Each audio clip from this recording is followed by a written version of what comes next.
Okay, we're going to go ahead and get started. So hello, everyone. Welcome. This is an introduction to Yale's CIMA prep course, Investment Management Theory and Practice. My name is Kelly Jessup, and I am the Assistant Director for Digital Learning here at Yale Executive Education. I hope you had a good holiday. Hope you and your families are doing well, and we appreciate you taking the time to join this webinar today. This is our 7th year offering this program, and in that time, we've worked with over 2,500 participants. Today in this webinar, we strongly encourage you to listen and to engage. Please don't hesitate to ask questions. This is your time. Our program director, Jim Dobbs, is very knowledgeable, and this is your opportunity to pick his brain. To ask questions, please use the Q&A button at the bottom of your screen. You can submit your question to everyone or just to me, but I suggest you send it to everyone because a lot of times there's similar questions.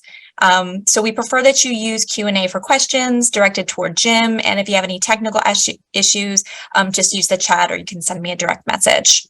So now I'd like to introduce our program director. Jim Dobbs is CIMA certified. He is also CFP and CPWA certified. He was a financial advisor for 25 years and ran his own RIA practice before he retired to work full-time in his financial education company. Jim has worked with different certifying bodies and universities for the last 20 years, helping to build and manage financial certification programs. More importantly, though, Jim has extensive experience with the Investments and Wealth Institute. He personally helped create the CPWA certification and has served IWI in many roles, including as chair of IWI's Technical Advisory Board. You'll see he's passionate about what he does. Jim is committed to success, and he measures his success based on yours. Please welcome Jim Dobbs. Well, thank you very much, Kelly. Can you see and hear me okay? Yes, I can. Wonderful. Well, welcome, everybody. As Kelly mentioned, we're going to walk through a little bit of the certification, just for those of you who are still on the fence or doing your research on is CIMA the right certification for you. And then we'll spend most of our time actually going through our program at Yale, fully online, asynchronous program, what you can expect, what it is, what it's not, who it would be best for. And that's what we're really trying to do. If CIMA is a good fit for you, you've got a couple of choices in terms of working your way through certification. We want to give you enough information so that you can decide, is this a good fit? Is this my best choice? If it is, we would love to have you come join us at Yale. If it's not, then no. I mean, if it's not good for you and us, then clearly you should choose another provider. So hopefully we can give you that information over the course of probably be about an hour, and keep those questions coming in. Kelly knows I'll hit some of these in the, later on, and she'll kind of hold on those. So don't worry if she doesn't get to your question right up front, but go ahead and put them in, and then she'll sort through them as we go through. And at the end, we probably should have a kind of a little bit of a free-for-all Q&A in the last, hopefully, 5 minutes or so as well. So just get those questions on in when they pop into your mind. I'm happy to answer all of those questions because this is really for you. All right, I'm dealing with a little bit of laryngitis. I think the voice is going to hold, but forgive me if it starts crackling and what have you. We'll just get through. Okay, I do want to bring this up first. Investments and Wealth Institute, IWI, as it's now called, used to be called IMCA. They are your certifying body. This is really important because in this certification and a handful of certifications like that are accredited certifications at the highest level like this is, there's a separation. You have your certifying body and you have your education provider and or your test prep provider, and they are separate from your certifying body. So you need to get familiar with IWI and the rules of candidacy for CIMA or CPWA, whatever you're looking at, because they are going to enforce those rules, and you need to know what's expected of you as you move towards certification, and then what you need to do after you get certification, like I have, just to keep your certification. So Yale won't have anything to do with those. We'll try to help you along as we can, but it's really your responsibility to know what those rules are through your certifying body. That's IWI. Hey, they've got a lot of great resources on their website. If you haven't spent a lot of time there, I would. I'll show you a few links in a couple of slides as well. 17,000 members, the 3 certifications, really the 2 biggies, of course, are CIMA, CPWA. CIMA for investment advisors, investment consultants, financial advisors, financial planners, financial consultants who focus a lot or mostly on investments. That's really what CIMA is all about. I think you know that. That's why you're on this session. Their educational content, conferences, journals, they have two kind of hybrid practitioner academic journals, and then all their CE. That's how I got involved about 20 years ago. It's just their content was deeper, more thoughtful than most of the rest out there that I had seen as a CFP. And then here we fast forward, here we are all these years later. But if you're not familiar with them, go to their website. I've got the link right up there. And speaking of links, you're going to get it in the next few days to a week. You're going to get a copy of the video recording we're doing here and the slides, which have all the live links as well. All right. So kind of alluded to it. I assume most, if not all of you know what this is all about in terms of CIMA. It doesn't mean you have to just be doing investments. But it was built for investment advisors, investment consultants, financial planners and consultants who are really client-facing, working with clients, most of whom are probably retail, although you may have some institutional clients. That doesn't mean CIMA is not for you if you don't fit that mold. It just means that this was tailored for that type of professional. So if you're a salesperson in some kind of an assistant role, or a wholesaler, for example, on the sales side, it's okay. We have a lot of individuals like that in our program, quite a few actually, as a percentage. You just got to make the adjustment and realize, okay, this is not, if you're a wholesaler, for example, this wasn't built for me as a salesperson, a wholesaler. It was built for my client, my customer, the advisors who I go and talk to about our products and services. So just keep that in mind. As you can see here, the average AUM, assets under management, revenue, and income are certainly higher for those who hold the CIMA certification versus those who don't. There's some great third-party material on IWI's website that goes into that. So it's not just their material, it's Cerulli, IT Group, and a couple of others. So go look at that if you need to, especially if you're still in the process of convincing your manager to A, let you do this, and B, to possibly reimburse you for it. All right, process is pretty simple. We're going to talk about the content, which is more complicated in a minute, but the process is simple to earn certification. You're going to submit your application to IWI. Again, your certifying body. You're going to have to pass a background check. Once you get approved for candidacy, then you're going to complete your education program choice. Hopefully, if it's a good match for you, you'll choose Yale. And then after you finish our course, and I'll talk about that in a minute, what it takes to pass it, then you're going to study for and take your certification exam. That's kind of step 3, pass the cert exam. And then 4, you're going to go through a last background check, do some licensing paperwork, pay an initial certification fee, and then you're good to go. So the process is pretty simple, but it's kind of everything in between that I need to walk you through a bit more so you have a good handle on it. Hey, this one is, I wouldn't have thought 2.5 years ago when they started this, that it'd still be around, but it is. So it's great. They are offering pretty generous scholarships in my mind. It's the only scholarship out there that or discount that I'm aware of. It's through IWI. It's through your certifying body. Those scholarships range from $1,000 to $5,000. Occasionally I see a $500, but $1,000 to $2,000 is pretty normal. If you qualify, there's kind of a short list here, but go to their website, check out the fuller description of who may be eligible.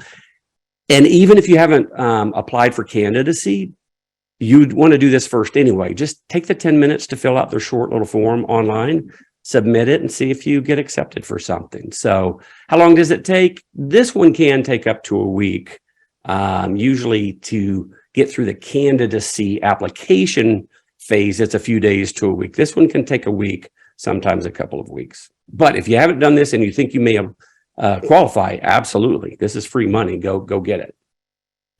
Okay, let's talk about the curriculum a little bit. We'll do a couple more slides, kind of wrap up the certification part of this lesson, if you will. See if we've got any questions on IWI, the process, or the certification. All right, so the core curriculum is broken down into 5 domains, they call them, for lack of a better term. I would call them main sections, but it's fundamentals, investments, portfolio theory, and behavioral finance mixed together. Risk and return, which is starting to get into more of the metrics, and then portfolio construction and consulting process. By the way, that 5th section is more about application. There's a little bit of new content in the subsections there, but it's mostly about application. So like when you're getting ready for your test, when you're studying in that domain with us, it's going to be applying a lot of what you've learned in the first 4 domains into client fact patterns, different scenarios you might see laid out in, client situations laid out in your exam, that kind of thing. So it's not a lot. Believe it or not, it's not actually a lot of new material. It's just application for the most part. Fundamentals is just kind of business school 101 review, statistics, economics, a little bit of market history, those kind of things. Domain 2 is kind of like your series 2 review, stocks, bonds, fixed income, derivatives, options, real assets, those kind of things.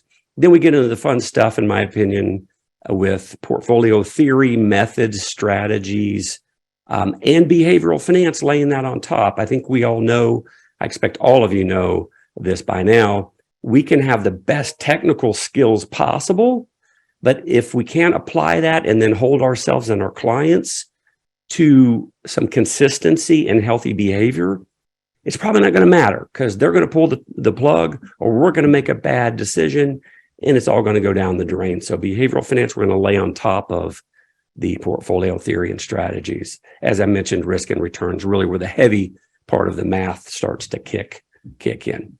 Hey, if you don't have the full 5-page color-coded PDF version of what I just went through, you can get it off of IWI's website. You can get it off of our website at Yale, or you can just, and that's the reason I put it there, you can just email me right there, jim.dobbs@yale.edu, and I'll send you this PDF so you don't have to go out there and hunt for it. For any of you not still like 90 to 100% sure CIMA is for you, you want to look through this 5-pager, go line by line, take your time, and just continually ask yourself, week in, week out, if I'm learning more about this, if I'm learning more about the next line, if I'm learning more about this, is this going to help me in my practice? Am I going to be able to serve my clients better? Going to be able to bring in new clients, raise the level of my practice? That's what you want to be asking when you're looking through a content list and considering a certification like this. So hopefully that application exercise will really help you if you're still not quite sure. The formula sheet, same deal. Send me an email, jim.dobbs@yale.edu. Happy to send you the formula sheet, again, on our website, on IWI's website. I do want to mention this. It's 2 pages. There's a lot there. You don't have to memorize it. You will have this while you're taking your exam. Cool. And even cooler, or just as cool, you'll have these descriptions next to the formulas. On some exams, they only give you the formula. You need to know what that is, because you won't have a description or kind of a tagline there. That being said, you will need to know what they are, how to use them, when to use them, and how to apply kind of the math and just walk through it. So that's what we're going to do in our program, especially on the test prep side. Just get you used to all these. You're not going to see all of these on your exam, but in any attempt at your exam, we'll talk about attempts in a minute, you could easily see half of these. So you really need to know them all, know how to plug them in, and we'll help you with that. All right, quick comparison of the certifications. I'm going to do it kind of broadly. If you have specific questions about your career track and what you want to do, then just reach out to me and we can have a short phone call or just do it by email, whatever works for you. Want to make sure the certification's right for you. These are biggies. These are all accredited. CFA is actually not accredited. They could be if they wanted to be. They meet all the standards for an accredited certification, but there aren't a whole lot of financial services certifications or designations that are accredited at the highest level. So CFP, CIMA, CPWA, CFA, these are all of the highest quality in my opinion. It's why I hold 3 of these. Never intended to be a portfolio manager, so didn't need to pursue CFA. I think CFA, differentiating it from CIMA is, and some of you may be on this call or this Zoom thinking, well, I may want to be a securities analyst. I mean, that's the track I may want to pursue. And then ultimately a institutional portfolio manager. If that's your track, then it's CFA all the way. I'm not saying CIMA would hurt you, and it might be a nice intro, but if I were you, I'd go right to CFA. That one takes about 4 years. obviously the completion rate is very, very low, under 10% of people who start it. But if that's your track, you need to get on that track because it's going to take you several years. I'd get on it. Now, CIMA, again, more for client-facing investment advisors.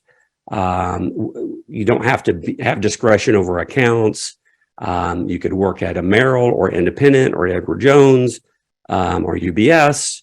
Have your own RIA like I did for 20 years.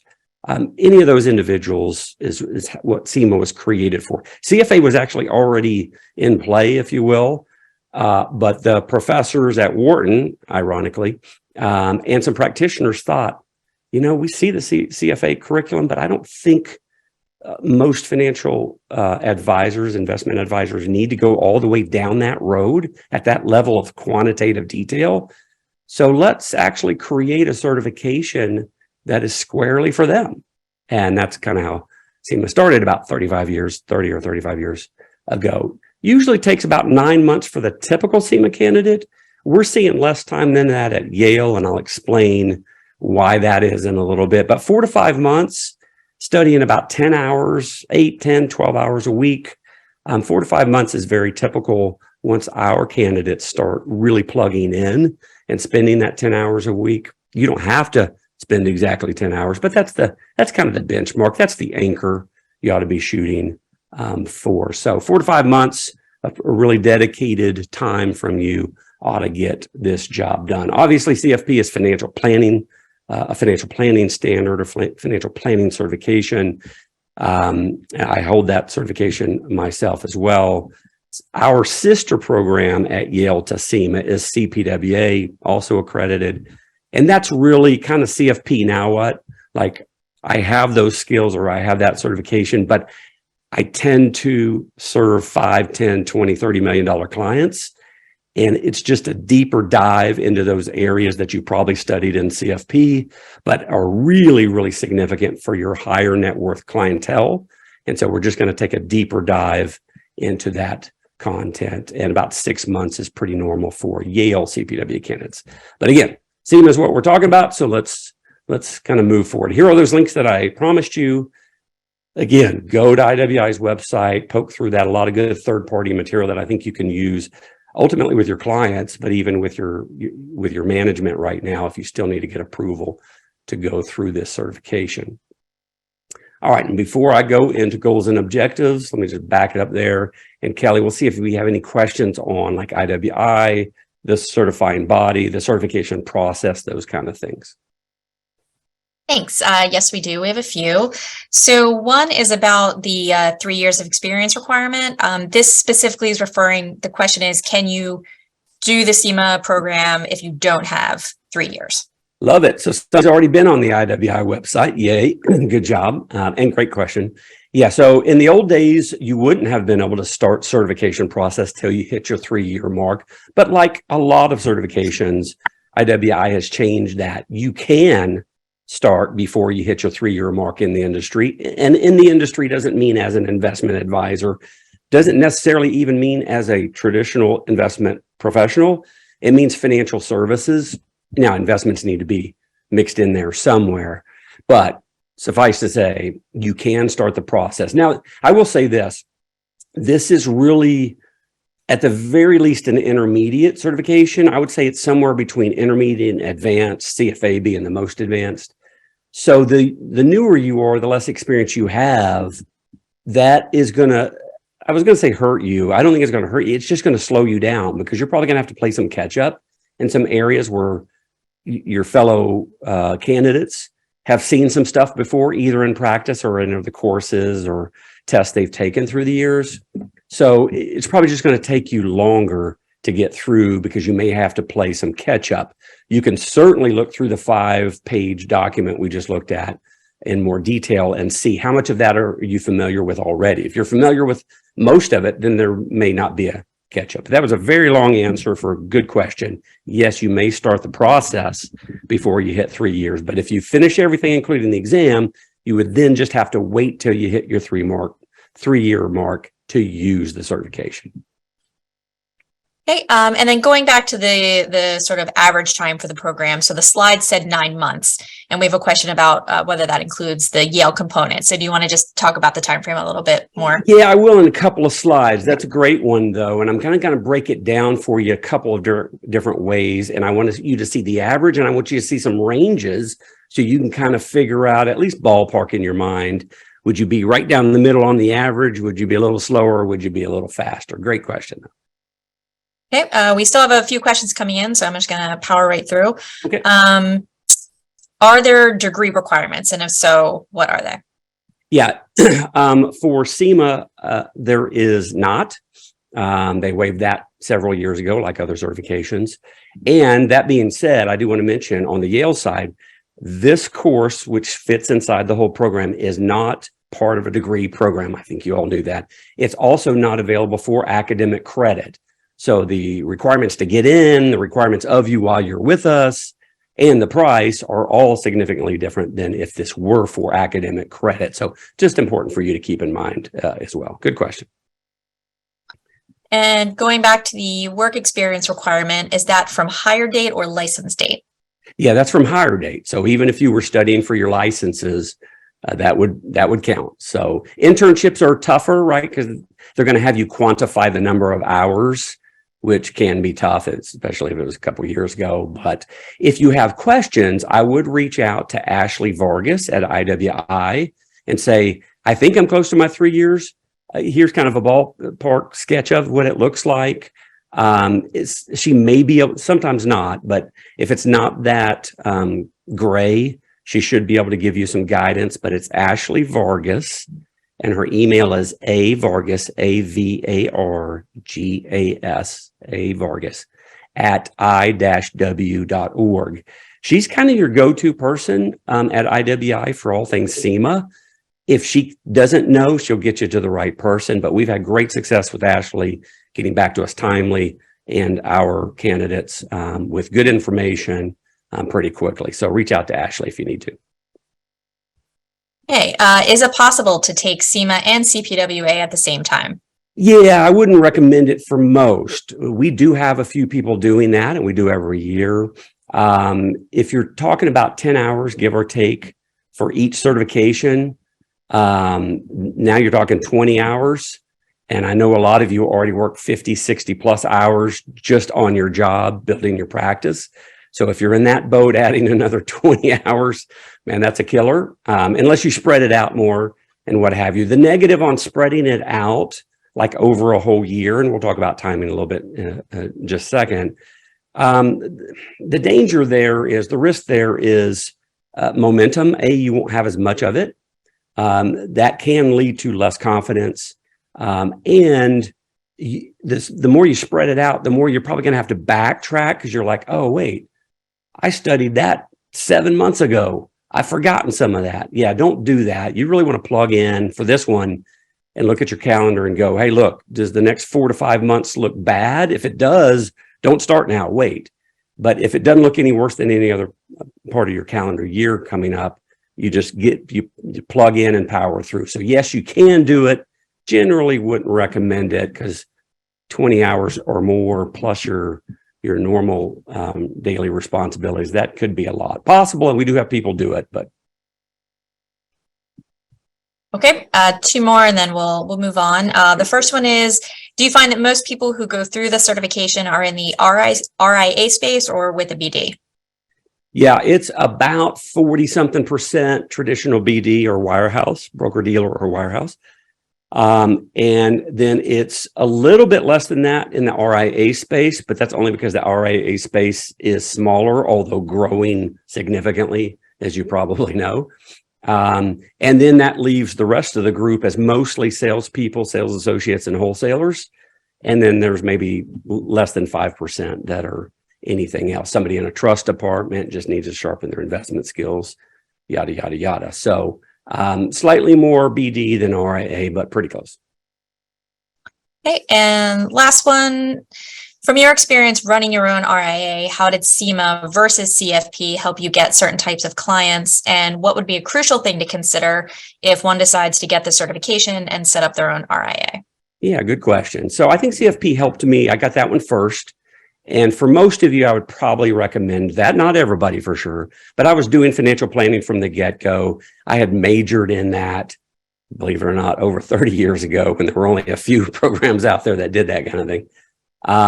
So that was helpful. It was one of the only ones that was really even barely known at the time. So from a credibility and publicity standpoint, that was a little bit of a benefit. Same thing today, CFP known a little bit better, but let's call it like it is too. When you go out into public and you do not give them any aided awareness, as they call it in marketing terms, and you ask them what CFP is or CIMA or CFA, the vast majority, and I'm talking 85+% of the public has no idea what any of these are. But I think CFP gives you a little bit more in terms of publicity than CIMA. If financial planning and comprehensive services are what you specialize in or will soon, then I think it is CFP, and eventually if you get into the high net worth space, CPWA. But if investments is mostly what you do, or you're bringing in the assets under management and that's mostly what you do, or most of your revenue is derived from that, then I think you need to be as strong in investments as you can, because that's driving your practice. So I did the CIMA, and that helped me as an RIA because I had discretion on every client account. So I was building those portfolios, not micro like a CFA, scouring over, does Meta fit in our portfolio or not? And you look at the balance sheets, the financial statements, etc. It was, I had a strategy and I used ETFs, different securities, think mutual funds, etc., passive and active, to fill out my strategy. So that's what CIMA is best used for. When I did CIMA, I was already many years into my practice and had managed money for $100 million more for a long time. What it did for me as an experienced practitioner is sharpen my skills, force me to go back and answer questions strategically. Well, I've been doing this way for a long time. Is there a better way to do it? Here are 3 other ways to do it. I need to really analyze and make sure I know why I'm doing what I'm doing and consider alternatives. So for an experienced person, that's what it helps you with. If you're not that experienced, oh my, yeah, this is a much deeper dive in investments than you'll get in most CFP programs. So again, I think it comes back to what's your focus in your practice. Investments, probably CIMA first. If it's broad-based and comprehensive and investments is just one piece and not driving your revenue, then CFP could be the choice. Good question.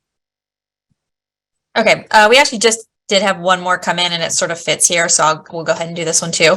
So in the brochure from IWI, they talk about the compensation of, CIMA certificate holder or designees being higher than CFA or CFP. Why is that? What makes the CIMA designee? Yeah, I haven't seen for CIMA versus CFA. I know I've seen it CIMA versus CFP and CIMA versus CFP versus none of the above.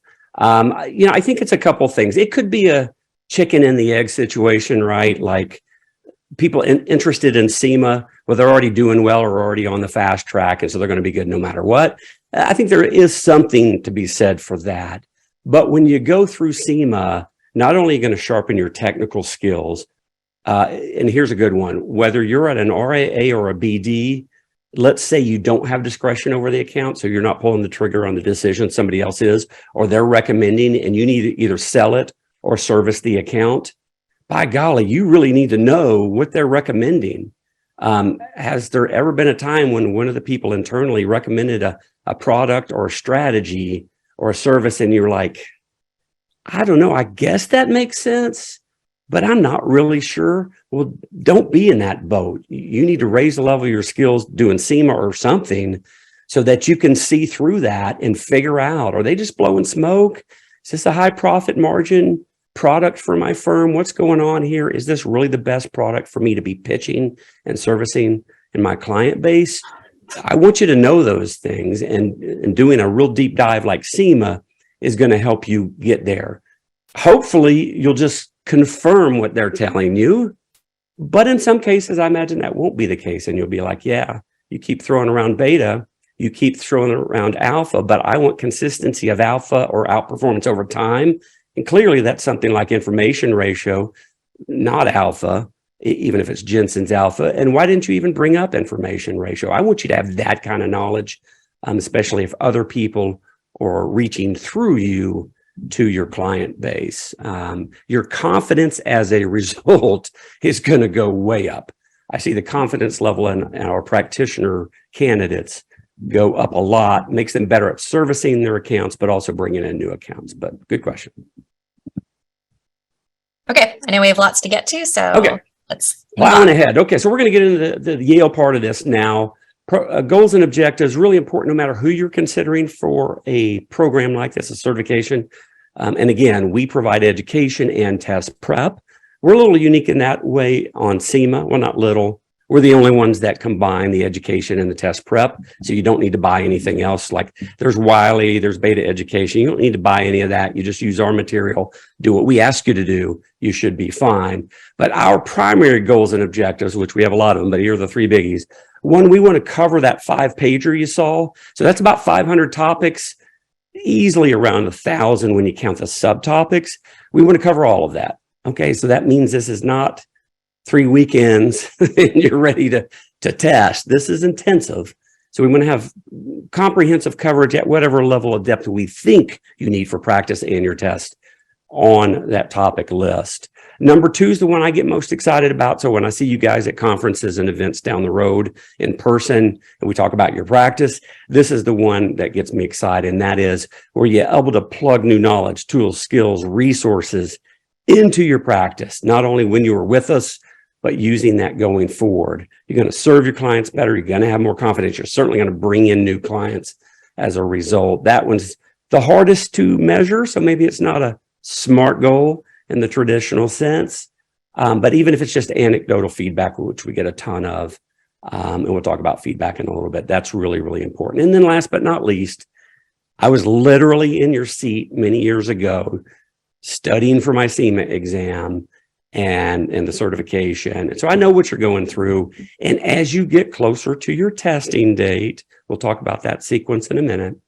It's just all going to be about the exam at some point. You're going to be like, yeah, and I'll come back to pick some of this up for my practice later, but I just need to take and pass this test. So that's what we've done. We start out kind of broad and it's theory and practice and strategies. And then you turn the corner and then it's all about the exam all the way to your exam date. So it's important that you know that's how we've structured this. All right, flexibility and convenience, as you can imagine, with an online program, that's mostly what this is about in terms of the structure. So it's asynchronous. You don't move through A, B, C, D, E, F, G, etc. You can move around with some flexibility. Now, there are guardrails, and we give you very specific feedback based on, now it's something like 3,000 candidates through the years. And so we want to share with you what works and what doesn't seem to work so well, so you can kind of learn from those who have gone before you. But you've got a lot of freedom and flexibility. It's all on demand. If we do a live session, we're going to record it and you just watch it whenever you want to, but really on demand. Study whenever, wherever you want, because you can download everything. As long as you don't share it with anybody, you have paid for the fee for the program, or somebody has paid for you for the course material. As long as you don't share it, you can download, copy, save, and print anything. And we encourage you to do so you don't really have to be online to do most of this. The only thing that you really need to do online is log in, obviously.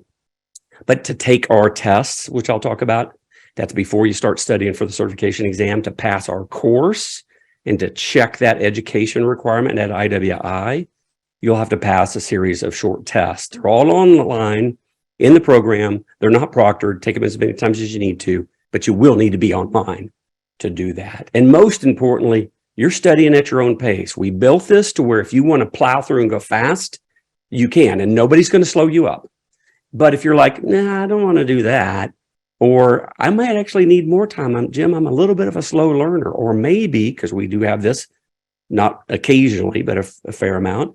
Jim, I have documented learning challenges or disabilities, dyslexia, reading challenges, all kinds of things. So no, I don't want to go fast. I can't go fast. Okay, well, we didn't want the fast tracker to freak you out or to stress you out because he or she is pulling the cohort along. So you're going to go through at your own pace. And I think that's very, very important. All right. Big one, study time expectations. We talked about it a little bit before, and great question earlier on it. 100 to 200 hours is normal. Anywhere inside that is normal. I have no doubt that the vast majority of our candidates fit somewhere in that. And that includes doing the course and studying for and passing the certification exam. So if somebody's under 100, they're unique. If they're above 200, they're unique. The vast majority, according to the feedback we get from you guys after you've gone through the whole thing, is 100 to 200 hours. So you could just ballpark that and go 150, right? We do have candidates come in every single month, and every single month we have candidates finish in a month. And I have no doubt far less than 100 hours. Now, those are exceptional candidates for one reason or another, and maybe they just have a lot of time, extra time to spend. I don't know. But that happens every month. Those are our fast trackers. This certainly gives you the capability of doing that if you're able, but there's no expectation of that. On the flip side, sometimes we get newbies that aren't even near the 3 years. All they've ever done is a Series 7, maybe a 63. They never took any investment courses in college, and this is mostly new to them. It could take them 200, 300, 500 hours to get through, and we have those too. Again, an extreme outlier, but it happens, and you just need to figure out are you in that 1 to 200? If you've been in this business for a while and you've seen a lot that's on the topic list already, are you going to fast track it, or maybe just slow it down, take the pressure off yourself and lock yourself in for 300 hours or something? So there's the range. Those are the average. Obviously, it has to do with your history, your background, education, knowledge, study habits, test taking skills, all of that stuff kind of plays a role. But the bottom line is you're in control. You can move through as fast as you're capable and want to. All right, let's talk a little bit about the course itself and the tools you're going to have. Remember, I talked about we have the course and the test prep. So part 1 is the course. Should take you about 30, really no more than 40 hours to get through it. You're going to watch lectures like you would if you were in New Haven. It's just on demand, right? Cool thing about that is if you're like me, so, I'm watching and Toby Moskowitz says something brilliant and you're like a little half daydreaming, you're taking notes, but you're not fully in it. And then you hear it and you go, wow, that was awesome. Well, live and in person, it's really hard to raise your hand and say, Toby, I wasn't really listening. Can you repeat that?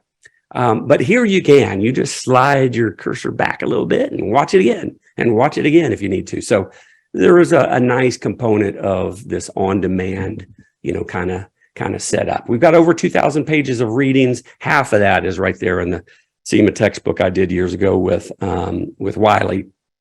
There's not another one.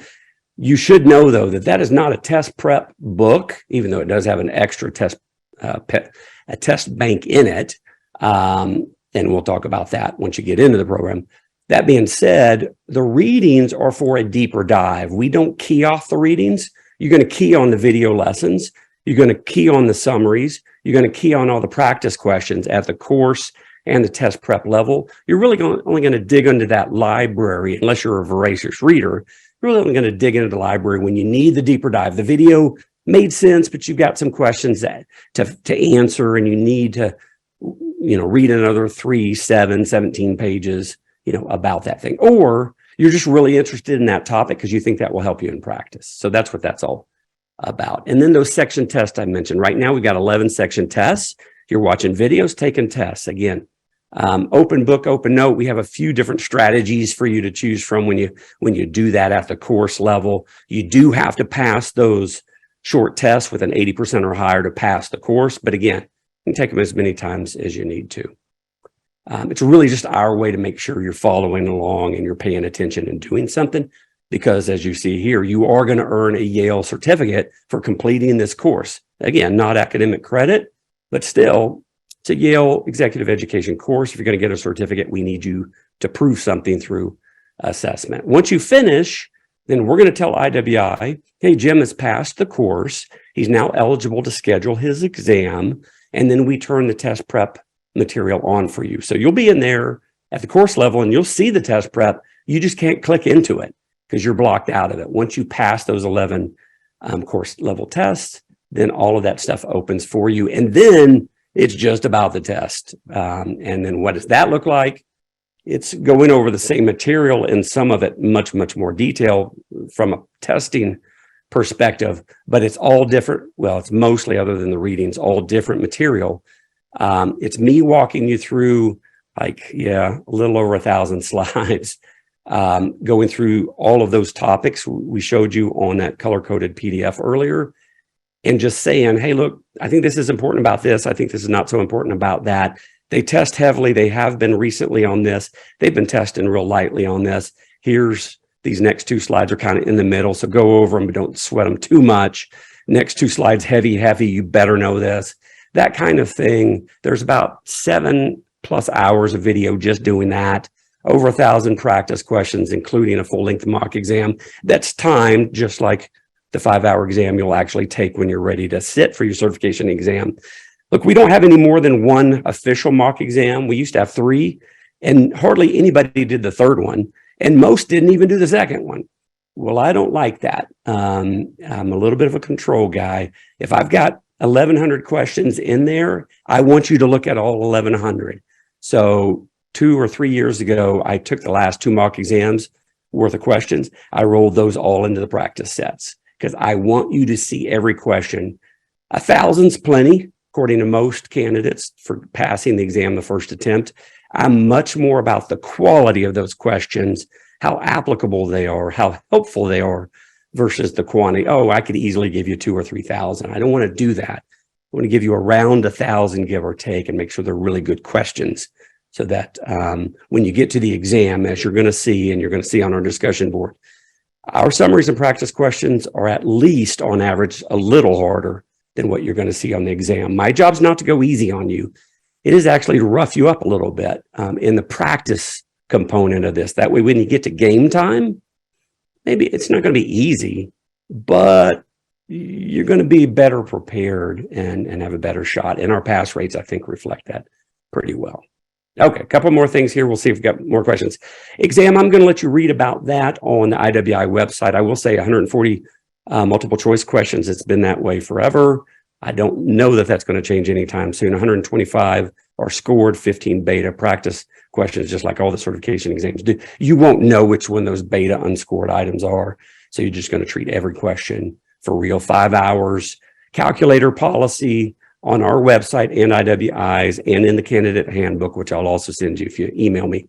You'll get a list of the calculators. You will need a financial calculator to do this exam. Some of the math is not overly complicated, but it would take you too long. So go to tvmcalcs.com if you don't have one. The first TI and the first Hewlett Packard are the 2 most common financial calculators used in ours. He lists about a dozen of them there, but the first one for TI, the first one for HP, those are the 2 most popular. You can't go wrong with either one of those. And if you click into any one of those, let's say you've got a different one, well, just click on it, and then he gives like 15 detailed examples of how to use that calculator. I think that's way better than trying to use your little user handbook. Those stink. Those are really bad. So go to TVM Calcs if you don't feel great about your calculator skills. Spend an hour doing that before you jump into our program. I think that will help you. My help is important. Look, this is a self-study program. You need to be autonomous for the most part.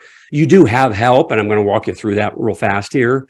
But for those of you who are like, but Jim, I just do better when I can really interact with faculty. Well, this is not the program for you. I just want to be clear and upfront about that. It's not like you don't have help. It's not like you're the first person to go through that. You're more like the 3,000th person to go through this. But it's priced and set up to be a self-study program. Now, having done this for many, many years, even before Yale, and worked with thousands of candidates, I kind of already have an idea, especially on the test side, where you're going to get tripped up, or at least many of you. So we can get ahead of that with extra summaries, extra practice questions, even videos to address those things. So you're going to have that. The discussion board is very, very lively. And Eric and I are in there every day just to see what's going on. Study groups form out of that. That's great. So if you do need some help or somebody just to hold your feet to the fire a little bit, and we meet with you weekly or every other week or whatever, you can do that. You'll just do that through the discussion board. There's a separate thread just for introductions and study groups. Yale and Dobbs staffs are on call 8 to 5 Eastern, Monday through Friday. So if you ever have administrative questions, Jim, Kevin, I don't remember my login or my password or how much time I've got left of my 1 year access. Those things are there for you in normal business hours. Canvas has tech help for 24/7. So if you're in there and you're like, wow, my videos don't look right, it's probably because you're logging in a new browser that you weren't yesterday or something, but they're around to help you 24/7. And then ask the expert. I think this is really important. If it has to do with study plans and timing and strategies, that's unlimited. So Eric is the faculty member that works with you guys on those and content questions these days. So you'll reach out to him. And if you ever have a question, am I even studying the right thing, Eric? I just want to make sure I'm on the right path. You reach out to him, and he has phone office hours Monday and Thursday afternoons for those kind of things. Phone's usually best for that. For content questions, you get a dozen. We call those your lifelines. And we know that you need some help, and we've kind of beta tested this in the first couple of years to get the number right. So you've got 12 questions in your back pocket. And if you need to reach out to Eric, you're going to do that through email. So it's all in writing, and then you can do a follow-up phone call if you need to.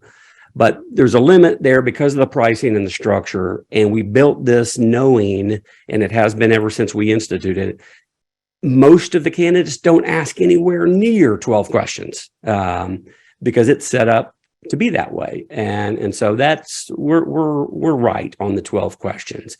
But I want you to use them if you need them. And don't feel shy about that. But there is a limit on those questions.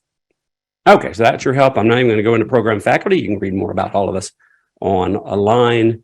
Feedback's really important. There's more of this online as well on our homepage. I'll let you read through that. We measure this meticulously through a third party, and we take it very seriously. We can't be perfect. We never will be, but we want to work every single week of the year to make sure this is as good as it can be. All right, and then the whole time we've just been trying to help you figure out how important is flexibility, all these different learning tools that you can customize, comprehensive coverage. Are you a self-learner? Can you be a self-learner? That's very, very important. Are you ready for a challenge? If you are, we'd love to have you come join us and be part of the successful candidates who have gone through Yale.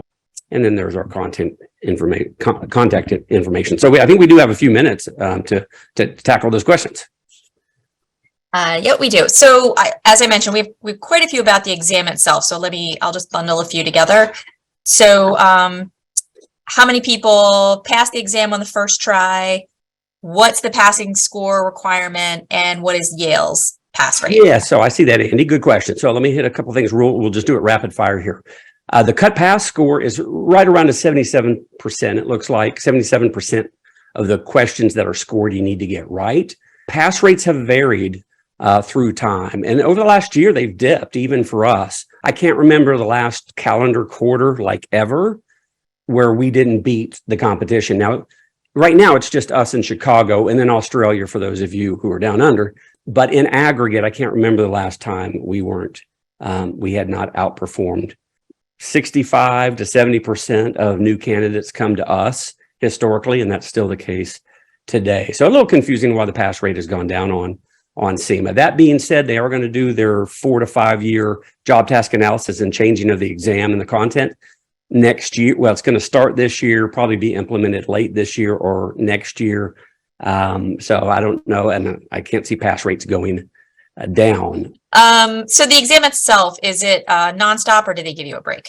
Yeah, nonstop. You can take breaks, and whether you test in person at Pearson or at home through ProctorU, and we give you some advice and counsel on that in the program. Because for some of you, you might think you want to test at home, but you may not want to, and there's some reasons for that. You get to take breaks, but it's not like you're going to take a half-hour break. The clock is still ticking. When that 5 hours starts, you take a bathroom break, you're losing that time. One more on the exam. How often is it offered? Good question. In the old days, like some of these, it was certain periods of time. It's not anymore. It's all year. So as soon as you pass the education course, whichever one you take, then you're eligible to schedule your exam. Now, you won't be ready to take it. You need to do the test prep, but you can schedule it right away. And I would schedule it far enough in advance, as you'll see the guidance we give you in our program. Schedule it for 60 or 90 days out immediately, because you can always change it. I think it's 24 hours notice at Pearson testing centers to change it with no fee or penalty. And it's like 48 hours for ProctorU or something like that. So as you'll see, we recommend you schedule it right away. Just take your best guess and you can always change your date later. Okay, we are at time. We do still have a few more general questions. Do you want to hang out? Yeah, I'm happy to. I mean, thank Okay. you guys for, I know some of you are going to need to cut out and head off. Reach out to us if you've got individual questions or want to kick this around some more, but happy to stick around for a few minutes and kind of knock the rest of these out. Okay, and for anyone who has to jump off, just a reminder, we will be sharing the video and slides in the coming days. Okay, bonus time. Here we go. I see the one on the Chicago-Yale differences. Okay. I'll tackle that one. I don't know if it's next, but I'll tackle that one. I think there are some important differences. Look, Chicago's a great school. I know just about all the people involved in that program, really solid people. So I think the big differences are, one, fully online versus hybrid model. They would like you to go in person for 2 days. And that's more of a math. They focus more on the math side. So for those of you who are weak in math, that may be a consideration. But on the test prep side, you're going to probably be better off with us. The asynchronous parts, I think, important. There's a bit of a timeline in working through the Chicago program that, is more formal, and you need to keep up and hit certain targets to stay on track. With us, you don't have that. You can move through fast or slow. I think those are the big differences. And lastly, but very importantly, I'd say, hey, if you're interested in them or want to learn more, do like you're doing now. Go to their info sessions, call them up, talk to them on the phone like you can do with me anytime, kick the tires, do your research. It's the big decision. I think you want to have a really good confidence in your gut when you get ready to pull the trigger and make your decision. Good question. Okay, if you do not pass the certification exam, what is the retesting window? What's the time frame there? Yeah, right now, and again, it's your certifying body. And remember, I gave you that heads up in the first of this session. I did that on purpose. I've seen this change through the years. Right now, you got a 30-day wait. So take and fail the cert exam. Fortunately, our high end of a quarter, going back to pass rates for Yale candidates, is 70, 72%, 74%. In a good quarter, that's the amount of our candidates who pass first time. But if you don't pass, you got to wait 30 days. That's their current policy to take it again. And right now they charge you an extra $225 per additional attempt. Again, I've seen both of those change through the years, but right now that's their setup. Is it your sense that most candidates need the full 5 hours to finish the exam? No, I think because we have a good pass rate, most don't report taking the whole 5 hours. What we're trying to get you ready for is to finish in 4.5, give or take, and leave yourself at least half an hour to go back. I don't know if you've taken these online exams recently, but for those of you who have, you remember that you've got the choice. Okay, I'm clicking answer choice C. I can record or record and review. Same thing here. And we walk you through in some study sessions in our program, like when to use record and when to use record and review. We're hoping that you can get through in 4.5 hours, give you a whole half hour to just kind of relax, take a breath, and go through the 17 or 27 questions that you tagged for review. And there is a bit of a strategy to that. There are some questions that are going to come your way. We don't know the exact wording, of course, but we know they're coming. That there are super long calculation questions or really complicated application questions. And you're going to see me just recommend randomly guess, put record and review. Don't even waste those 10 minutes that it's going to take you to solve that problem until you've done everything else, because you don't get any more credit for answering that one than you do all those questions that you could answer in 30 or 60 seconds. So there's a bit of a study strategy that we want to get you through in that regard. And no, we really want you to finish in much less than 5 hours so you can review those tagged questions. Good one.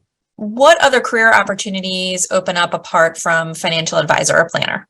Yeah, I mean, there are investment specialists out there. Again, if you are on the investment side, Corey, if you're looking at a securities analyst or portfolio manager, then I wouldn't even start with CIMA unless you're brand new to the business. And then maybe and CIMA is going to be hard if you're brand new to the business, but CFA is going to be a killer.